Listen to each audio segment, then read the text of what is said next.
Assalamualaikum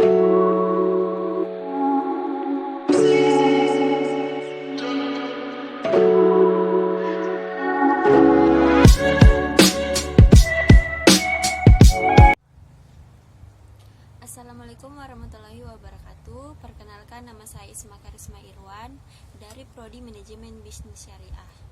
Baik teman-teman, kali ini saya akan menjelaskan sedikit tentang sistem perkembangan perekonomian di Indonesia.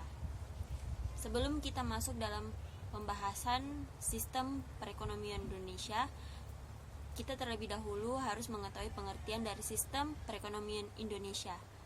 Sistem perekonomian Indonesia adalah suatu sistem yang dimanfaatkan oleh suatu negara untuk mengalokasikan setiap sumber daya yang dimilikinya oleh negara tersebut untuk individu maupun organisasi tersebut. Perbedaan dasar antara suatu sistem ekonomi dengan sistem ekonomi yang lainnya terletak dari bagaimana sistem itu mengatur seluruh faktor produksinya. Ada masa perubahan sistem ekonomi dari masa penjajahan hingga sampai sekarang. Yang pertama adalah masa demokrasi liberal pada tahun 1950 sampai 1957.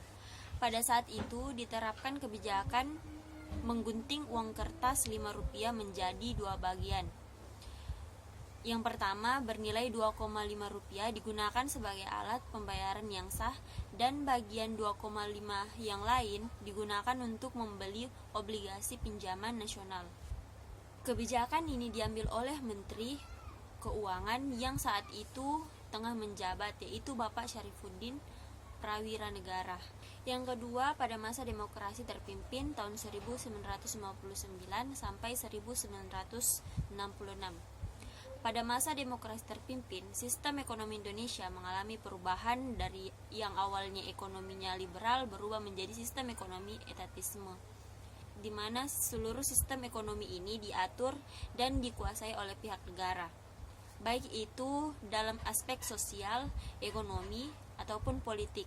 Sistem ini dicetuskan oleh Presiden Insinyur Soekarno di tahun 1959. Yang ketiga, pada masa demokrasi ekonomi tahun 1967 sampai 1998.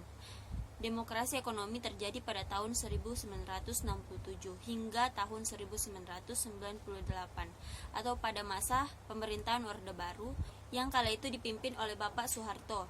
Pada masa ini sistem ekonomi Indonesia menganut sistem ekonomi campuran, yang di dalamnya terdapat campur tangan pemerintah bersama masyarakat yang turut andil serta dalam meningkatkan kegiatan ekonomi. Baiklah, setelah kita mengetahui tentang penjelasan singkat sejarah sistem perekonomian di Indonesia, kali ini kita akan masuk pada konsep ruang lingkup perkuliahan perekonomian Indonesia. Yang pertama meliputi masalah yang menyertai pembangunan ekonomi. Dalam hal ini kita akan membahas masalah akumulasi sumber daya produksi atau SDP. Yang kedua, masalah alokasi sumber daya produksi atau SDP. Yang ketiga, masalah distribusi pendapatan nasional. Dan yang keempat adalah masalah kelembagaan atau pelaku-pelaku ekonomi. Setelah itu kita akan membahas karakter perekonomian di Indonesia, yang meliputi faktor geografi, faktor demografi, dan faktor sosial, budaya, dan politik. Kemudian, pemilihan strategi pembangunan ekonomi. Dalam hal ini kita akan membahas strategi pertumbuhan ekonomi, yang kedua strategi perkembangan ekonomi, dan yang ketiga strategi pembangunan berwawasan Nusantara. Dan yang terakhir adalah peran dan kebijakan pemerintah. Dalam materi ini kita akan membahas peran pemerintah dalam kegiatan ekonomi, dan yang kedua kebijakan ekonomi mikro, makro, kebijakan ekonomi dalam negeri, dan hubungan ekonomi luar negeri.